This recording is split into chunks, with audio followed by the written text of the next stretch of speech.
Hello, friends, and welcome to the first ever episode, finally, like 3 months later, of the YLTSI You Love to See It podcast. My name is Jono, and this is my co-host, TimBlackman. Love to See It. Yes. Man, a pleasure, bro. Oh, man, that was terrible. One more time. Yeah, there we go. Absolute pleasure, dude. First of all, I can't believe what you've turned the studio into the past day. For those of you who can't tell what's happening on the other side of this camera, there are a bunch of lights.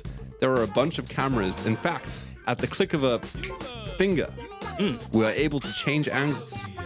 Ooh. It's almost magical. Ooh, do that again. You've given me too much power. Whoa. Wait, let me try. Whoa. Sweet. But here we are, dude, in the YLTSI headquarters. Oh, yeah. Coming in hot. A lot of people have seen our record reaction videos with the records behind us. Indeed. Man, they like that. They like they really like Miles Davis. Yeah. And let's see, what's the other one you did? You did another one. I've done a bunch. We did Miles Davis. We did Asia. We did Jimi Hendrix. We did a Pink Floyd record. Anyway, we have a bunch more of those to do, but we've been trying to turn this room into a utility space for us to work for a while now. Like I can't even put into words how much planning has gone into our budget ass setup because we put this together with like sticky tape and all sorts of stuff. But I just want to say how grateful I am that you have assembled this for us, that we can now present an awesome show to our wonderful friends. Absolutely. So thank you, sir. Thank you. Appreciate it. I appreciate it. Yeah, man. Guys, this episode, I want to just take a deep dive into where we come from, who we are. I've had the privilege of getting to know Tim for about a year now, and he's a very stand-up dude. But I want to find out a little bit more about Tim, where Tim comes from, and more specifically, how Tim winded up doing exactly what Tim is doing right now. Well, I'm from Cleveland, Ohio. Very, very small town. Grew up there, and I've just kind of been all over in the Midwest. I went to Detroit for about 10 years. And while I was out there, I was really heavy on the music scene and making a bunch of music videos, working with artists out there. Ended up getting nominated for Detroit Music Awards like 3 years in a row. Wow. Which was incredible, man. I was like with like all these like Detroit legends, like T Money Green. We had Jake Bass. We had Toko, bro. Like everybody, it was incredible. Galen McKinney. Wow. Oh man, she's killer. When did you first like pick up a camera and decide to film stuff? And why did you decide to do that? Because I mean, my story goes that I come from a musical family. So my mom is a musician, my dad was in the music business, and my brother was a guitar player. Mm-hmm. So as a kid, I saw my brother playing guitar. And from a very early age, for whatever reason, I was really drawn to music. Yes. So for you, when did that happen in your life as a kid, that suddenly you realized that you enjoy being creative, or you enjoy doing music, or you picked up a camera for the first time and made something out of it? Like, when did that start for you? I guess it really started when I got my first keyboard. My grandma bought me a keyboard when I was 5. Wow. And, what type of keyboard was it? It's like an old school Casio, like one of those ones I would play all the songs. Wow. Yeah, so I would like just sit there. It didn't have like lights at the time. You know, like some keyboards would have the keys that light up and you could figure it out. You had keyboards that light up? Yeah, they had they train you differently in America. Hey? Yeah. We just had rulers and normal pianos. There were no notes lighting up, but if you missed a note, yeah, that would do it too. But yeah, I was just, just trying to figure out what these notes were. So I'll just sit there for hours and just try and match the notes for each little song. And I'll just use my ear and try and figure out like, oh, this is a little too low. Let me move it up a couple keys. And oh, okay, this one works. What about this one? Ooh, that's bad. And so I'll just like kind of troubleshoot through it that way when I was 5. What type of music did you grow up listening to? We listened to a lot of old school R&B, some Betty Wright, some Curtis Mayfield. Wow. Gerald Levert. Wow. Yeah. The OJs for sure. My grandma was really into the blues too. My dad was really into the blues. Yeah. Oh yeah. Like some B.B. King. Oh, all kinds. Ooh. I mean, I grew up playing the blues because my dad loves the blues so much. Ooh. And still to this day, my dad loves listening to the blues. It's great, man. Because I mean, that's like what way I learned similarly. My dad would play CDs for me as a kid. Mm-hmm. And he would come into my room and play music. And he got me a guitar when I was like 5.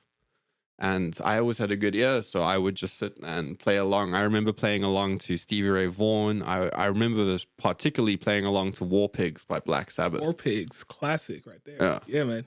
Wow. What age did you play that at? I was maybe 6. 6, playing War Pigs. 6, 7. Yeah, man. That's real. 6. I mean, I didn't realize. I was just hanging out with my dad. My dad would walk in and just play me music. You buy CDs. We had CDs, and we had an old. They got me a old Sony CD player. You know, one of those little boombox ones. Tiny little, not a boombox, but like a tiny little radio thing. Oh yeah, that we could put CDs into. Yeah, and he would get me Eric Clapton CDs and Stevie Ray Vaughan concerts and all sorts of stuff. And then I would Santana I used to play along to. Black Magic Woman. Oh, all that stuff. Hey, nice. I didn't know what I was doing. I mean, I was talking to Tim. My brother taught me the blues scale when I was like 5. Hey, 5 or 6. I'll never forget it. He came into my room and he showed me the scale. And then I started playing the blues because I was talking to Tim about it the other day. It's amazing how once you get the shape under your finger, it's like, boom. It's a kind of infinite from there. It's just, you can take off. Like any pattern, any model pattern. As long as you're in that framework, you're good. But those were some of like the coolest musical times ever. And some of the coolest moments I spent with my dad. Oh, man. That's great, man. Yeah. Music is like a bonding thing, for sure. When I turned 11, the church bought me a drum set. Wow. Because before I was just literally just playing on a snare drum. Wow. Not even a kick drum? Not even a kick drum. I had the snare drum and I was using the rim to keep like the hi-hat time. And everybody else was, stomping and clapping. We grew up in one of those like Baptist church. What was the name of the church? Zion Hill Missionary Baptist Church. Shout out. Ooh, that's a lot. Yeah. I love yeah. Much love to them, man. They really helped mold my musical career, I would say, from the beginning. So a lot of like great African American musicians start off their music careers in the church. Yes. And I learned this when I went to study music because obviously I'm South African and we don't have Baptist churches where I'm from, where people, at least I can't speak to it, but the people I played with grew up playing in church, and they were some of the most scary musicians I've ever encountered. So I guess my question is, what is church culture like? Yeah, so it's just like, well, firstly, the Black church, like in Black culture, is just like paramount. Like, you would spend so many days, so many hours at church. So, like as a kid, you're trying to find anything you can to not be bored, right? So music is probably like the least boring part of church, I would say, especially at the Baptist church. So I was just always intrigued by like the musicians that would come in, because there's also times that like we would have, they call it fellowship. So we'll have 2 churches meet up and we'll like, worship together. We'll have their choir sing, our choir will sing. And then, so like whenever their choir will come up, I'll always be tuned to like their musicians. I'm like, oh wow, they have an organ and a pianist. Like, wow, this is about to be good. Or they have a bass player and this drummer is killing. Like this drummer is going crazy. And so like I'll just sit there and just soak it up. But honestly, like the cool part about being in the Black church is that like since you're there from like birth, pretty much, you get to like kind of grow up in the church. So it's just like an extended family. So if you really have an interest in something, like a good, steward or whatever, a good person there, they will take you under your wing and kind of show you the ropes. Wow. Even like it might not be like full on lessons, but like after church, like you can come up and play a little bit on the drums, after they finish counting the money or whatever, after people stop like talking. After they finish counting the money. Yeah, bro. Yeah, the deacons will get mad if you start playing drums in there and there. I don't know, man. They counting the money, bro. Making sure the rent's paid, bro. Yeah, straight up, man. Can you remember any songs that you particularly enjoyed? Oh man, tell me about the anthems, bro. There must have been some anthems. I went to Anglican church. We stood in pews and that's what the church pews. Yeah. Oh, did you guys? And we sang hymns. We sang hymns. Like my whole life, I just went to Anglican church where we sang some of the classics. I mean, I can name some classics, but I think they're very different to the classics that you guys sang. Oh yeah. So like our church was like Baptist and like a kind of like an older Baptist church. Yeah. So like they weren't really into like the Fred Hammonds or the Kirk Franklins too much. That was like too contemporary. Wow. We're like really into like Thomas Dorsey. Wow. So more traditional. Thomas Dorsey is one of the OG composers of gospel music. Most definitely. So we had, the red hymnal book. Wow. Yeah, bro, the old school boys. We also had those books, and you had to find the right page to find. They say turn to page 246. Yes, you're like shoop. Everyone would sit there with their books. Oh, blessed assurance. Yeah, man. And the one, let's see, Total Praise was always my favorite. Total Praise, because it was just so intense, and it'll start out kind of slow. How's it go? You are the strength of my life. It's been a while, bro. I gotta get back to that one. But I lift my hands in total praise to you. Oh man, oh. And then the crowd will build up. Like, it was sweet. Jesus on the main line. That was like a go. Jesus on the main line? Yeah. Wow. Tell him what you want. You just call him up. Hey, I didn't come here to preach today, though. But, come on, dude. Of course you came here to preach, bro. Of course you came here to preach, bro. Yeah, that was that's like a go-to for the deacons. When they don't know a song, they'll just start out with You that must one. realize this is like, for me and many of the people watching, we've never got to experience anything like this. Real talk. Okay. So it's beautiful to hear you talk of like your experience coming up in this, because I'm sure I speak on behalf of a lot of people watching this, where it's just a world that we haven't been able to see. And it's such a crucial part of who you are and the music you play and the way you think and do things. Definitely, man. For real. It's a huge part of TV and your life. Real talk. So at that church too, there was a time where we didn't have a pianist. Wow. So it was literally just the drums and the bass. Wow. Our pastor would play bass. And sing? And sing with the choir. Like, his pulpit was right next to it. So we just pull up the bass and just stand next to the choir stand, and then everybody else would be singing, and I would hold the beat. Yeah. That's how I really learned how to like hold a pocket for real. I think I was just really just like focusing on that bass line and just, okay. Yeah. But yeah, I also had the experience, that was a black church, but I also, where I lived was mostly white people. Yeah. Our neighborhood was black, but everything else around it, it's like really white, like Amish white. Wow. In some spots, So you went to Amish church? Not Amish, no. The white church, it was like more like Christian rock almost. Oh, so it's more like a Hillsong type church? Yeah. Yep. And so like we would learn, let's see, what songs did we learn from there, man?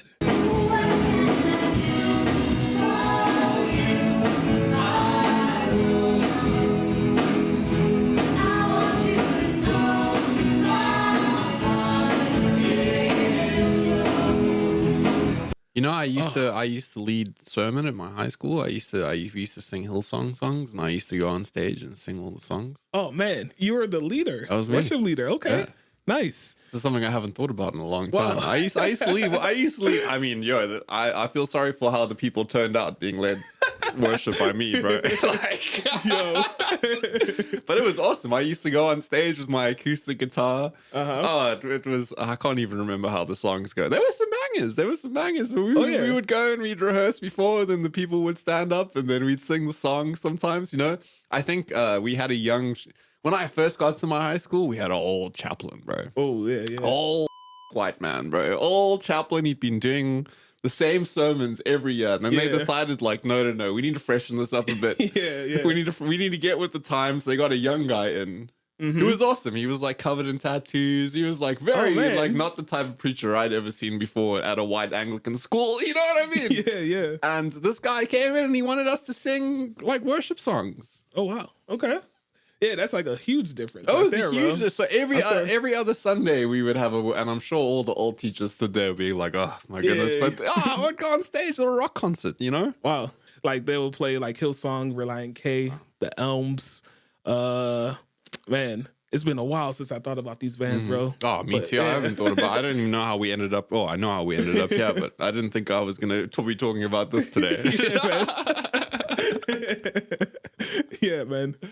But yeah, it was a great experience, honestly.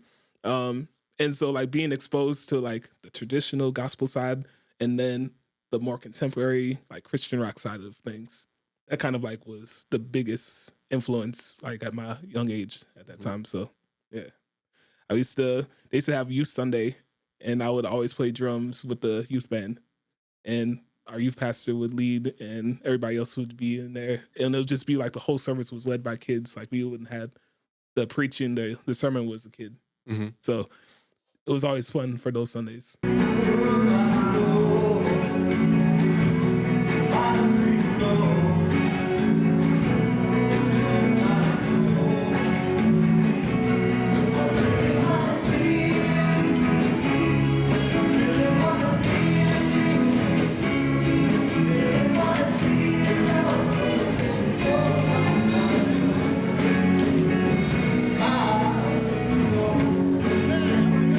So what does a day on Sunday look like when you went to church? So what happens after the sermon? Ooh, after the sermon, let's see. Sometimes if there wasn't an afternoon service, if there's an afternoon service. Wow, so there's a morning service and an afternoon service. And do you need to go to both services? Yeah, my mom will definitely make us go to both. Service will end about like 12:30 on average. Wow. And then from that time, 12:30 to about 3:30, they would have like dinner downstairs. People will bring food. Food was probably really good. Oh yeah, we have some chicken, we have some greens and mac and cheese, some yams sometimes. Cornbread for sure. But yeah, the other church will come through after their service, and then we would have refreshments and do the second service. So that second service could go anywhere from 3 hours to 4 hours, 4.5 hours, depending on the preacher. Wow, 4.5 hours of talking? After the full day. Yeah. Wow. So like sometimes you get home, it'll be 8 o'clock. It's like, wow. 12 hours of literally 12-hour day. Literally, yeah. Yeah. It'll be dark outside. Like all your friends have been playing outside and riding bikes and even at church. But it's not bad though. It was cool. Yeah. But yeah. It was that was a typical day or a typical one of those days, I guess. But yeah, I would get there early. And then when I started playing drums, I would get there a little bit earlier to set up and make sure everything was right. And then we would play our songs. Let's see, how many songs do we play? Play like 3 songs. Okay. And then like during the parts, we would have like little segments where we just play. Yeah. Blessed Assurance and stuff, Let's see, what's the Tide song? If you wanna be blessed, doom, doom, doom. Pay your tithes and your offerings. If you want more, hey, give it to the poor. That's the jam right there. And the Lord will give it back to you.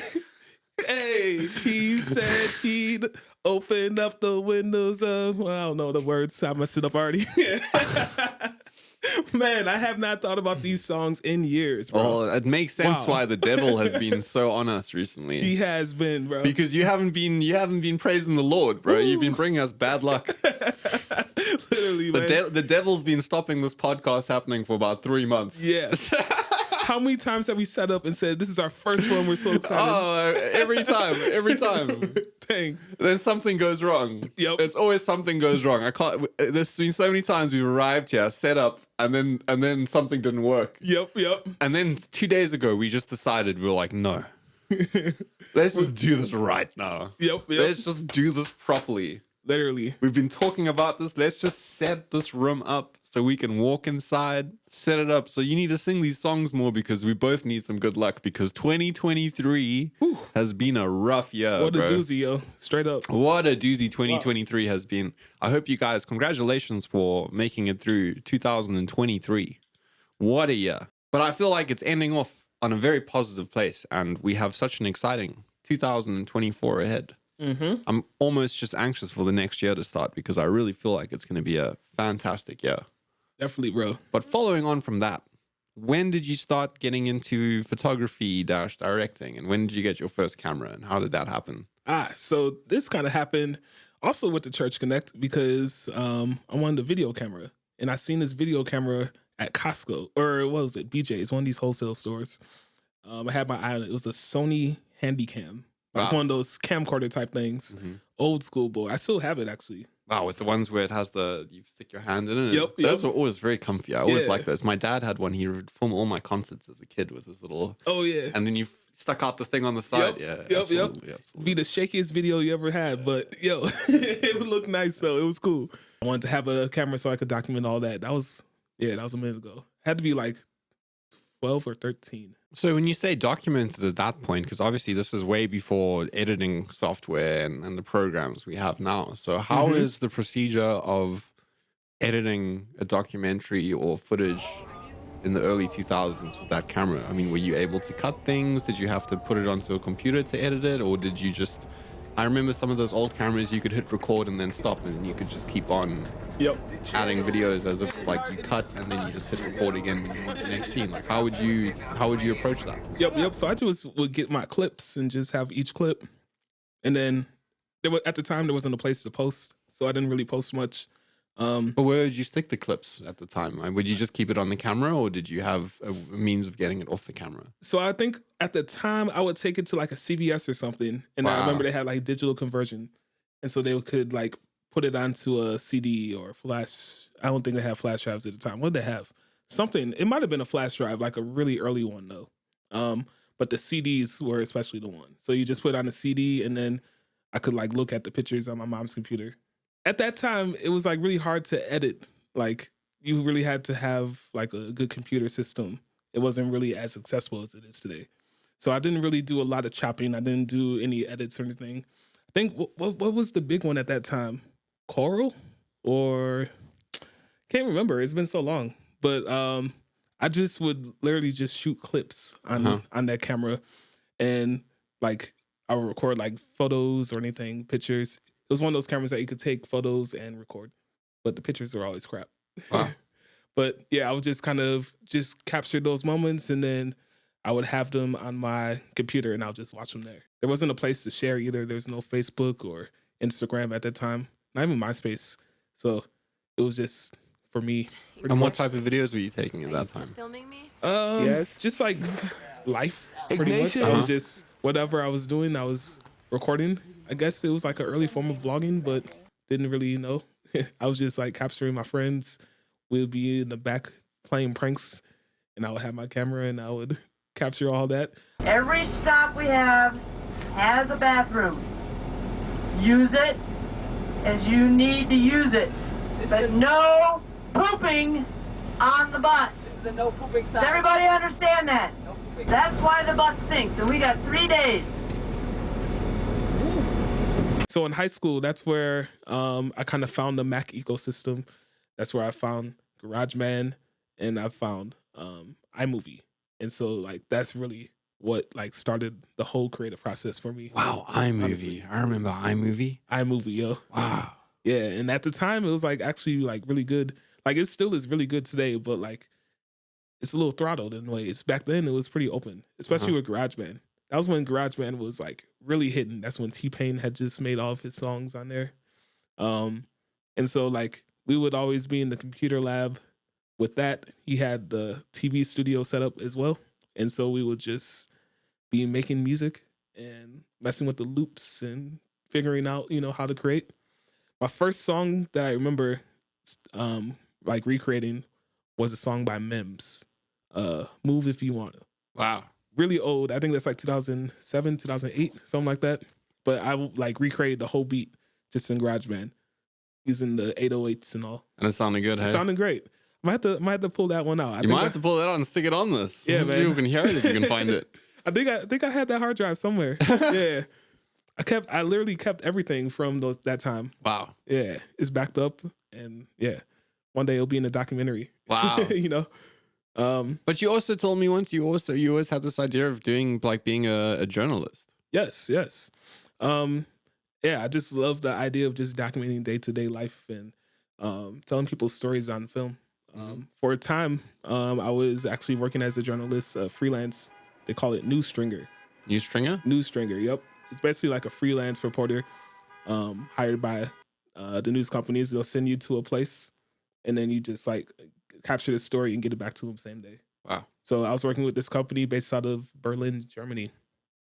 And they would send me to all these political rallies all through Detroit and Michigan.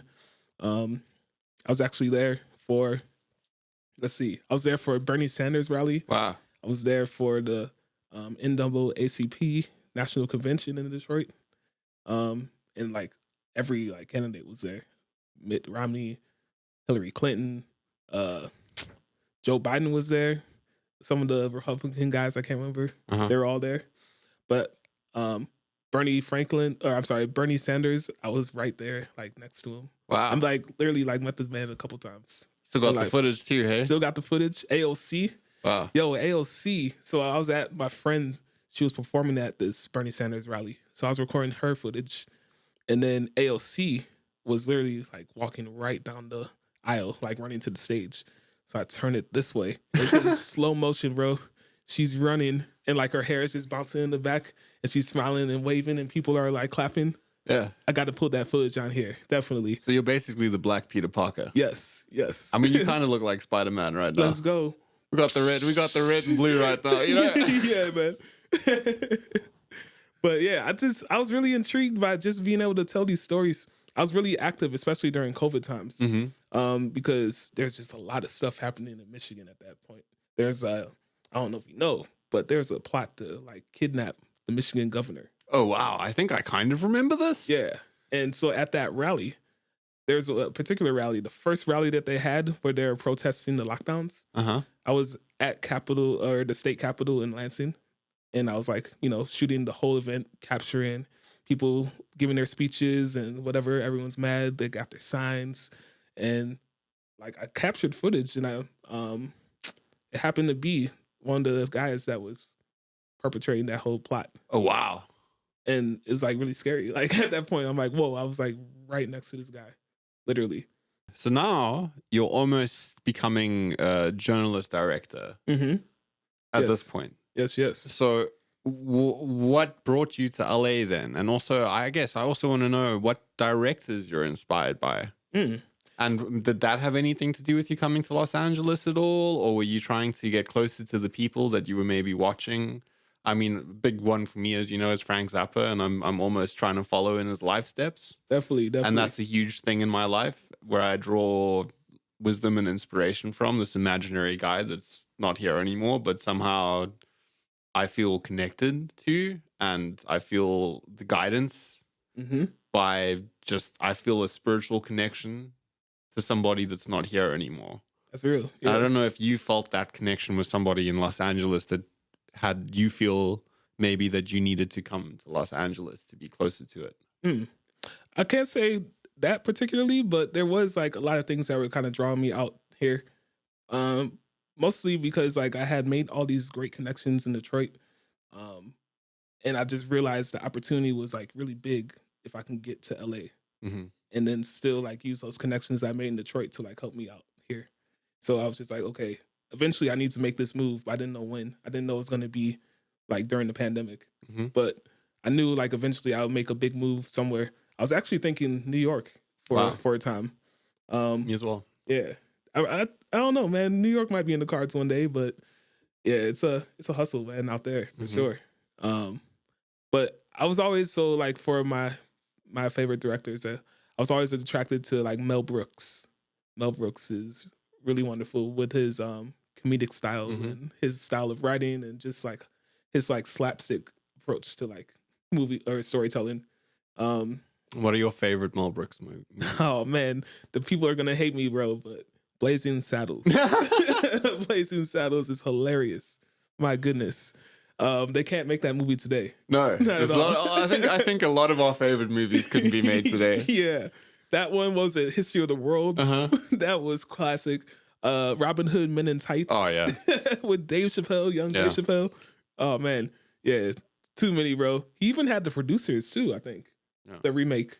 But yeah, him. And then I really loved the cinematography with Alfred Hitchcock. Wow. Like, his camera angles are like some of the most revered in cinematography. You talk about that vertical shot, like, dang. Whew. Let's see, who else? Spike Lee. Spike Lee was great. His was probably more the influence of like the journalism part, because like now you're like out in the field and you're telling these stories, but he's like making it fiction. Now I can like tell that same type of stories in like in the present day, like this is what happened. This is what's happening now type of way. But yeah, Spike Lee, incredible. Who else? Man, so many to think of. My brain is just like froze. But then, so now you're here, and how would you describe what you're trying to create now? Yes. So if it's even possible, because obviously it's very hard to define what we want to do and the type of art we want to make. But what type of films? I mean, what do you see yourself being a movie director one day? Do you see yourself being a journalist one day? Do you see yourself doing all of it? And if so, what type of style of stuff would you like to make? I would love to be a documentarian and just really tell like authentic stories and give a voice to people who don't have a voice. And you've already been doing this. Yeah. Shout out. I think now's a perfect time for you to actually just talk about some of the cool projects you've been involved with. So, like part of my work, I work with the Costa Street Studios. That's with the homie Anton, which you met. But we also had some serious projects, in particular Wallace. It was our first documentary type film that we did together. And that's when we went down to the town of Wallace, which is about an hour away from New Orleans. Okay. But basically, they were affected by this hurricane, and so we were documenting their process of cleaning up and the community like coming together. Like it was about a month afterwards. Like so, it's still pretty new. But we got invited down there with like 10 chefs from Detroit, 10 like really notable chefs, and we were going down there to prepare a community meal and then have a turkey drive and present them with the check. So we just kind of went down there and documented all of that, got the stories from the people, and it was actually really deep because, like, I don't know if you know much about the history of that Louisiana area, but man, like the hotbed for like slavery and plantations. So like the place we were at was like 3 miles away from a plantation. There was another one a quarter mile down the way, another one just around the corner. Like it was just crazy. And so like when you think about the gravity of that and like the history of like what my people have gone through in this country, it's like, whoa, this happened right here, like literally. And so it was really deep at that point. But we got to tour one of the places. We saw the kitchens that the slaves will prepare food in, and it was like really cool just to like have that experience. It's a Black man in this country, man. I feel like that's something that's necessary for anybody. Just go and like learn your history. But yeah, we went down there and we're able to like capture the story of how the people are so resilient. You know, this hurricane stuff, it doesn't go away. It keeps coming back every summer, like at the end of summer, every year. Same thing. People's houses and their roofs get torn off. Tree falls and it destroys their garage and cars.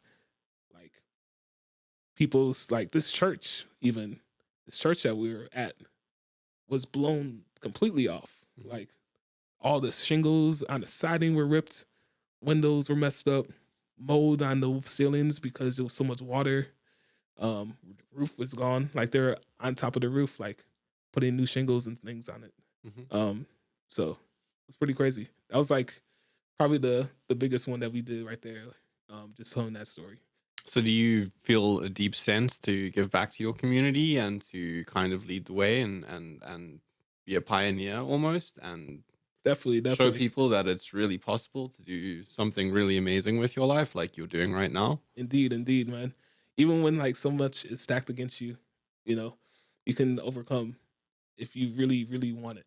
And so like that's like the message I want to show, because it's like, man, I could have given up so many times, but for whatever reason, I just kept going. And now I'm out here in LA.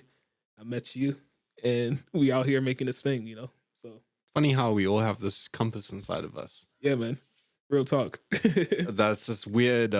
It's almost like a puppeteer. It's like we're being controlled by this thing. And every now and then it tells us that maybe we should go left instead of right, or like right instead of left. Literally. I think about that sometimes, about how all, not just necessarily like my decisions, but even the people before me, how their decisions led to me getting here. And when I actually consider that if one person along the way did something different, I wouldn't be here. Back so. It's really crazy when you think about just how small the chances that you're even breathing. You know, that you even get to like be here and to just see it and experience it. It's really quite profound. And then again, you say, like deeper than that, being able to return to as close to your roots as you can, given the terrible circumstances. Yes. I'm very grateful for you that you got to do that. Man, thank you, man. It was incredible. YLTS. 1, 2, 3. I see we've been joined by Dweezil. Guys, everyone say hello to our superhero sidekick, Deputy Dweez. Dweezil is named after, and Dweezil's getting a haircut next week. I know this is a scruffy ass, bro. Little shaggy. He's getting a haircut next week, but this is named after Frank. My sweet boy, is named after Frank Zappa's son, Dweezil. Oh, man. Dweezil Zappa Smithers. Ooh. That's pretty amazing, man. Yeah. You really like Frank Zappa. I really like Frank Zappa. Man, you were telling me about like his stance against like censorship the other day. Oh, wow. We were listening to an album called Shake Your Booty, which has some pretty crazy songs on them. I mean, I didn't want to get too deep into the music. Yeah. But around the 80s, they started really trying to censor music in a big way. And Frank Zappa's always been very anti-establishment and a contrarian, if you will. And I'm slowly making my way through the Frank Zappa catalog, which is, I mean, there must be 100 albums. Don't quote me on this, but there's just so much to listen to. And I listened to Shake Your Booty maybe 2 years ago, and then I started listening to it again recently. And I think it was his response to people trying to censor him. Because it's the most outrageous album you will probably ever hear. Yeah. Talking about some crazy stuff. Ooh. But it's also just what a pioneer for me to be brave enough to kind of say F you to the establishment. Because I think I'm so inspired by Zappa because I just love the model that he followed because he's his own genre. Zappa is its own thing.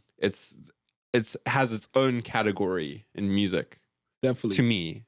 When poor Tim, because I play Tim this music all the time. And I feel like sometimes he's like, yo, this is ridiculous, you know? But there's no one else that sounds like Frank Zappa. There's no one else that looks like Frank Zappa. Frank Zappa has an aura. He's created this incredible thing. And he owns all of his material. He's a businessman. He's very smart. He's an entrepreneur. He's a genius musician. He's a genius at creating a brand. He's a genius at having mystery and just, what is this? His label was called Bizarre. Bizarre. All things weird and bizarre. And that's his genius because he figured out how to sell his weirdness. Because the music without, like, if you see him and you hear the music makes way more sense. I feel like if you just hear the music, it's very crazy. But if you can see the guy and hear the music and understand the story a bit better. And see his like artwork and things. It's totally that because he wasn't going to sell out. It's so inspiring when you have somebody who is so, I just have so much belief in what they're doing that they back themselves and they back what they make, which is so tough to do when you do music because you're so concerned about what people think. Real talk. And I just don't think he cared. Yeah. I don't think he cared. I don't think he cared whether people liked it. And I often think about some of the greatest music because I don't think people made that music with the intention of it being one of the greatest songs of all time. And that's a different type of experience when you create something versus creating something for virality. True. When you create something for virality, it's not sincere. It's almost, I mean, it might be, but I guess in my mind, the greatest music was made not with the intent of being great. It was just made by people who were in a flow state together. Yep. And then it just so happened that magic that was created out of that moved millions of people.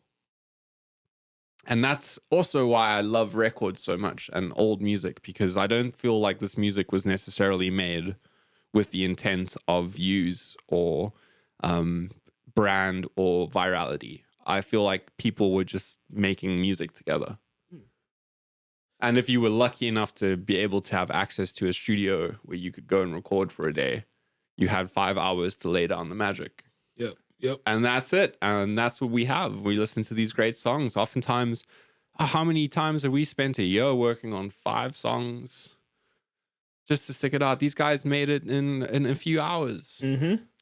And it's couple takes. It's profound to me. It's just that his music is not supposed to sound nice sometimes. Mm-hmm.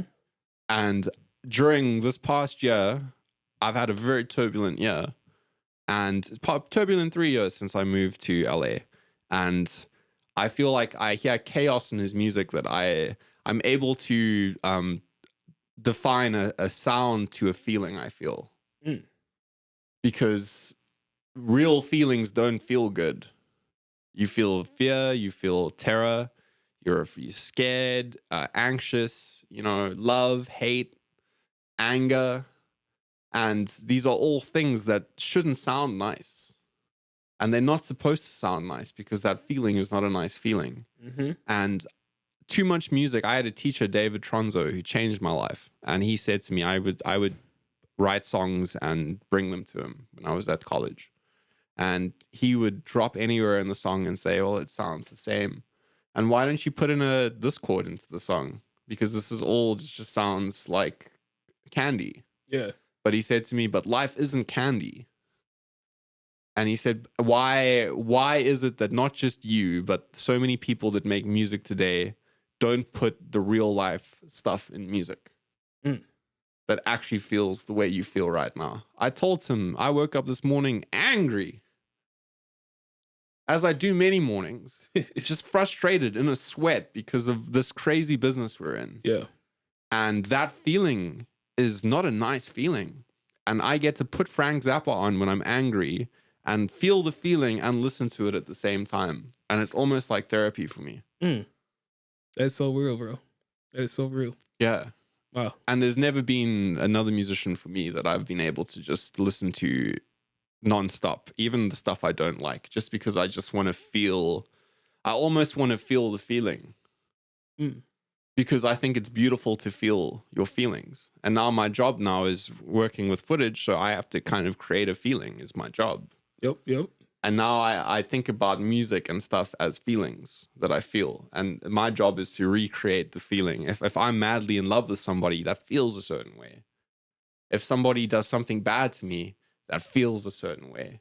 But then again, what does that sound like? How do you put a sound to the feeling of terror when you can't pay the bills? How do you put a feeling of terror when you're lost in New York City and your phone dies and you need to find your way? Yeah. Or when you're, when you move to LA when COVID starts and you're alone, what does that sound like? It sounds like Zappa to me. That's real. And then I moved to LA and I realized that all this music was written here too. It was written where I live, and it makes the music make even more sense to me because I feel like the more life I live, the more crazy music I can handle. Yeah, Zappa, man, he was that dude for sure.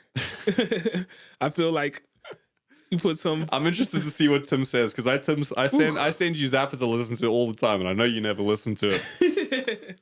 I listen to some. This dude had Bobby Brown though. Woo. Wow. What a song. What a song. We've been rocking, Bobby. We used to play the American Dream, dude. The American, oh gosh. Yeah, man. We used to play that song as our encore when I was in our high school band, bro. Because we didn't want people to ask us for more encores, bro. That was the last one, bro. Boom. And yeah, it was pretty much, it did the point. Hey there, people, I'm Bobby Brown. They say I'm the coolest kid in town. I don't know, I got the words wrong. I can't say the words on this. Yeah. Guys, if you want to go check out Bobby Brown, there's a song called Bobby Brown Goes Down. Yeah. And please listen to it with an open mind. And keep in mind what we've said about the pre-story. They tried to censor Zappa. And that's something you should never do. Don't try and censor the man. Don't try and censor Zappa, bro.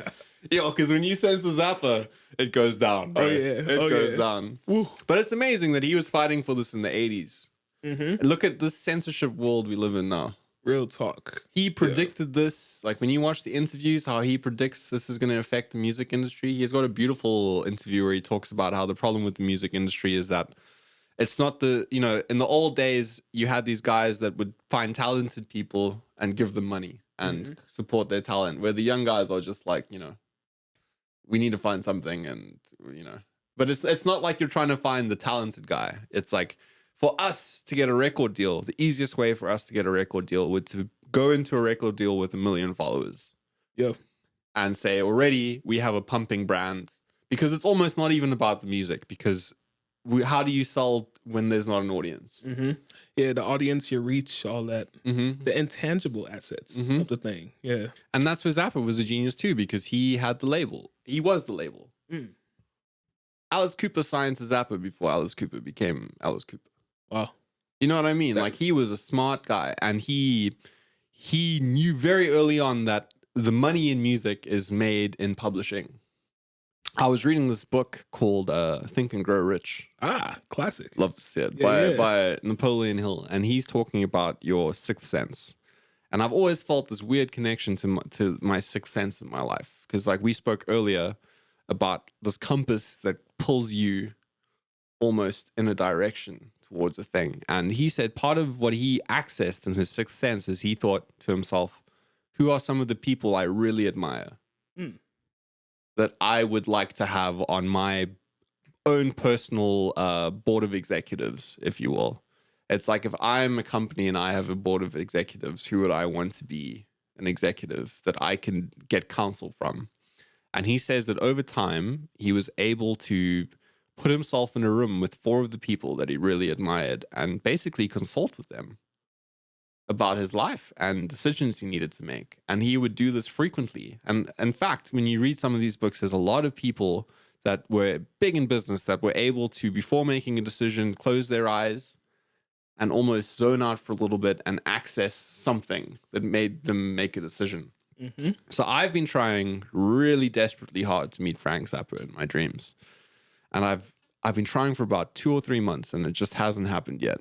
Yo, he's gonna be like a blade of grass or something, bro. Oh, it's gonna be crazy when it happens. Talking, and I know why. It's because I still have some things to learn before he comes. Yeah, I really believe. I truly believe I'm gonna meet Zappa in my dreams, and it's gonna be this fictional, made up Zappa, but it won't be. It will be real to me. Oh yeah. And I feel like the wisdom that it gives me will be from the sixth sense. Mm-hmm. It'll be profound wisdom when I have this dream and I'm able to talk to my subconscious like that, and I'm able to find the answer to whatever I'm looking for, to just say, what do I do next? Mm-hmm.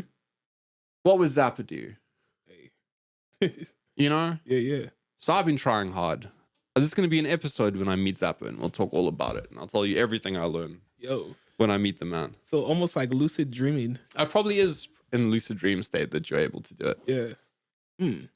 Oh man, you gotta get you some nice tea right before bed. I need all kinds of. What type of tea you talking about? Yeah, we need way more than melatonin, dude. I call my mom and I'm like, "Yo, mom, I haven't met Zappa yet." She must shake her head and be like, "What is this guy talking about?" But I need answers because I need wisdom. Mm-hmm. I need wisdom from people I admire, and I think by asking yourself what these people would have done, it's really challenging you to think about something from an outside perspective as opposed to emotional inside perspective. You're able to take a step out of the bubble, look at it from the outside, and say, actually, if I think about one of my heroes and what they would do if they were in my position, well, they would probably do this. Mm-hmm. It's just a guesstimation, but at least that's an answer for you to nice direction, pick to go. A direction. Yeah. When I was trying to find a place to live and this year, and I was going to all these places that weren't right, I would say to myself, what would Zappa do? I went and looked at a place 3 hours outside of LA in the mountains. Dang. Beautiful place. I got there. I said to myself, what would Zappa do? Zappa wouldn't be here. Yeah. I went to see another place. Zappa wouldn't be here. Until I came to this place. Mm-hmm. And I said, Zappa might get this place. This place might make sense. It's a good spot, bro. Because there was probably 10 places right I could have gotten. And I said to myself, what would Zappa do? And Zappa would say no. Okay. So it's almost like you want to walk in his footsteps and find your own path through that. Yeah, because he's the pioneer, and I appreciate whatever I think his wisdom is or what he would do is a guide for me. If something doesn't feel right, what would Zappa do? That's real. Would Zappa sign the deal? Oh, probably not. Yeah. And sometimes in life, would Zappa give a f? Probably not. Probably not, yeah. Definitely not. Would Zappa care if there's a failure along the way or if something goes wrong? No. Just put out another one. And if you had a bad opinion about him, I think he'd care. You think his words are offensive? He doesn't care about your newspapers anyway. No. Yeah. And I think that's a beautiful way to live your life. Because I hate to say, I don't think many people give a Yeah. in my experience. It's like life is very lonely and tough and no one cares. Yep. Because we're all living our own lives and we're all dealing with our own trauma and we're all dealing with our own ups and downs and wins and losses. And it's like at the end of the day, besides your direct family and good friends, who actually gives a Yeah. And I know that's brutal and tough, but that's how I see the world as an immigrant in America. Because I've had to come out here by myself and survive. And I hate to say it was my decision to come out here. And I don't want anyone to feel sorry for me, even when things are going bad, because it's not for them to feel sorry to me for. Yeah. They didn't decide for me to come here and do these things. They didn't decide for me to hop on a plane and leave everything behind. I decided to do that. And no one cares if it fails. Real talk. Life carries on. The world keeps turning. In fact, you even get some people that will tune in just to see if you do. You know? You hear about also how some of your friends don't even want to see you win. Oh, man. Yeah. Life is crazy. Yeah. Life is crazy. It's hard to find people that are genuinely on your side and stick around and want you to win. Real talk. Because also it's competitive and we're all competitive and we all have egos and it's all just a load of rubbish, you know? And at the end of the day, we all work so hard to achieve these things, and then what? You know, it's like, then we work hard for the next thing, and then what? And then it's like, I think you really have to deeply eventually get to a place where you ask yourself what's important to you and what you want. And what actually, you know, I guess at this point in my life, I'm realizing I'm on nobody's time but my time. And I'm not really accountable to anyone but myself in the bigger picture of my life. You know, and in that sense, there's not really a right or a wrong or a time period. And nobody can determine to me what success looks like. Nobody can determine to me what the time frame looks like for me to be successful. Nobody can determine to me where I should live or do or dress like, because I'm not living my life for them. And I'm not living on their time. I'm living on my time. Precisely, bro. And this is the biggest lesson I've learned this year. Is that it's my time and I'm accountable to my failures and my wins. And there's many. Yeah.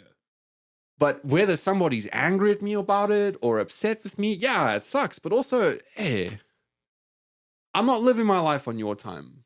Yep. I'm living my life on my time. And you don't get to decide for me what success as a musician looks like or success as a composer looks like. Or that it has to be within a certain amount of time. Or that, you're going to be another 30-year-old waste. And it's like, no, I'm not. According to who? Right. To you? But am I living my life for you? That you now suddenly get to tell me what success and where I am? Nah, you see, I think that's also what Zappa taught me. The art of not giving a Yeah. Because you can't. Yeah. You can't. Everyone's gonna take advantage of you. Everyone's gonna tell you can't do it. Because also people are insecure in themselves that they can't do it. I love DJ Khaled when he says they don't believe in us, because that resonates deeply with me. My whole life, I've had these people that have been following me, and at times I say to myself like, "Yo, these cats don't believe in me, bro." Yeah. It's pretty jarring too, especially when you've been with your friends for so long and they don't see the same way that you see it, you know, or they don't support or whatever, any reason with that. But yeah. But that's why his thing is brilliant, because he's saying what Zappa said. God did. Yeah. I don't need you. You didn't believe in me anyway. Like, I don't need you, but God did. Right. It's powerful. Damn. That manifestation and that ruthless belief that it's like, it's going to be okay. And that whatever this thing is, I don't know what it is. And we get closer and closer and we're working a very tight line where if we slip left or right 1 little inch, we got a long fall below us. Oh yeah. But it's on the line right now, bro. For whatever reason, we keep walking the wire. Yep. And shit, it might all fail. It might. It might all fail. But I don't know. Also, life is too short to worry about that, because at the same time, God willing, rather, we have another 40 years left on this planet to figure our shit out. Mm-hmm. There's no timeline. Right. And we get to decide what success looks like. Mm-hmm. We just got to keep walking, keep doing it, keep figuring it out. Mm-hmm. The moment you stop, that's your timeline, right? Because you're not moving anymore. You're not going forward. You're not finding out these new opportunities. You're just stagnant. Just keep doing baby steps, basically. And when it's stagnant, feel the stagnant. Feel the stagnant, yeah. Let it be stagnant. Feel angry. Feel let down. Feel all these things, because that's how you actually get up again. Because you're like, shit, I can't live my life like this. I'm tired of living my life like this. Let it push you, motivate you, get you out of the thing. There was this great series called Spartacus. Wow, it was a great series. And there's a time before Spartacus gets to go fight in the arena that they send him down to the pits. Mm. And there was a time earlier this year that I was sitting on a roof talking to my brother. And I said to my brother, I said, I really think I need to go into the pits. Mm. I said to him, I feel to progress in life, I need to figure out what it feels like to really be at rock bottom again. I feel like my life is really comfortable right now. And I want to experience the fear I felt when I moved to LA, because I feel like I need it. I need something to just fire me up. Mm-hmm. And it's so funny because I got it. Oh yeah, I got it this year. It's almost like God answered my prayers. Mm. And was like, I said like, yo, I literally want to go and be in the for a while. And he was like, okay, yeah, you want that and some? Yeah. But it's weird when I think back. I was thinking yesterday just about the year and just all the stuff, bro. And I was like, yo, but at the same time, I'm very grateful that I manifested that. So like going through the pits, like what have you like taken out of it? I think just exactly what I'm saying. Yeah. It's just that I just have a different perspective on myself and what I want to do in my life and why I'm doing it all. Mm. I've realized that I need to find a purpose, and I want to find something bigger to contribute to. Yeah. And because it's such a selfish life we live trying to do this thing by ourselves. And when you don't get to celebrate anything with anyone and it's just a number on a screen and you're just toiling away, it's very tough for me. Yep. It's like, what is my life going to look like in 10? I guess for the first time in my life, I had to think about the long term. Yeah. Finally, it's like it caught up to me that I'm now in the second half of my 20s, and I'm like, I'm not a kid anymore. I've had some experience. I've made some tough decisions to do some stuff. Mm-hmm. My big decision this year was to focus on myself and try and get back into my career and try and define myself as a person and what I want to do with my life, which has now led to us doing this thing. Yes. It's, little things are happening without my even realizing these things have been happening because we've been talking them into existence. It's so true, bro. Absolutely. Mm-hmm. And I don't know what the outcome is. I just feel this impulse to back my gut and to do this thing. Even if it's scary, even if it means missing opportunities, even if whatever it means, I feel like I need to trust my inner voice and my compass again. Which is what I did this whole year, is that my compass was telling me that I needed to just reset and discover myself again. And because I realized in a weird way that since COVID happened and all this, I didn't really know who I was. Yeah. I hadn't gotten to see this guy go out and struggle and survive. And, Man, COVID was a terrible time, bro. Yeah. Wow. Yeah. Really learned a lot through that, man. Mm-hmm. For sure. I feel like I actually had some experiences with that. Even during COVID, man, I had like my apartment when I was in Detroit, man. I had the loft and it flooded. And I lost a good amount of what I worked for and built up like with my studio equipment and things, and just being able to like take that experience and like channel that experience has brought me to LA, because like I didn't want to settle for anything less than the best. Like I wanted to get out of this situation. I wanted to come out better than I was, and I felt like LA could provide that opportunity. So that's really, I found my why of what I want to do during that time. And yeah, it's got us, it's got me here. It's got me out. Like, we're making this podcast. I'm meeting awesome people in LA. I'm getting really cool opportunities to do things I never dreamed. And even doing things that I always dreamed that I could do, but never thought I could actually do it. Like I always thought I could do it, but I never knew it was a possibility. Like, could I actually like figure out how to make this part of my dream happen? Like, but it's happening in real time, and it's really awesome. So yeah, man, once you find that why, it's really powerful. Let that guide you.